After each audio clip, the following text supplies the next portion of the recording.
একটা মজার গল্প বলি। একবার এক কৃষকের একটা মালটানা বৃদ্ধ গাধা ছিল। সেই গাধাটা একটা মৃত কুয়ায় পড়ে গেল।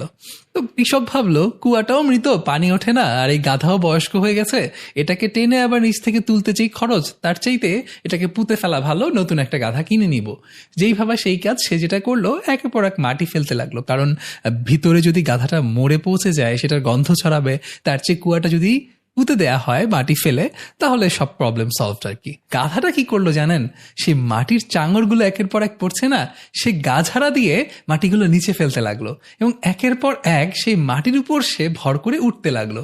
এবং যতক্ষণে পুরো কুয়াটা মাটি দিয়ে ভরে গেল, দেখা গেল গাধাটা ওই মাটির উপর ভর দিয়ে দিয়ে উপরে উঠে চলে এসেছে। আপনার জীবনেও কি কখনো এমন হয়েছে যে মনে হয়েছে চারপাশের মানুষ যেন আপনাকে পুঁতে ফেলতে চাচ্ছে, একের পর এক মাটি ছুঁড়ে মারছে? কিংবা মানুষ না, জীবনে একের পর এক এমন ঘটনা ঘটছে মনে হচ্ছে আপনি একদম তলানিতে পৌঁছে যাচ্ছেন?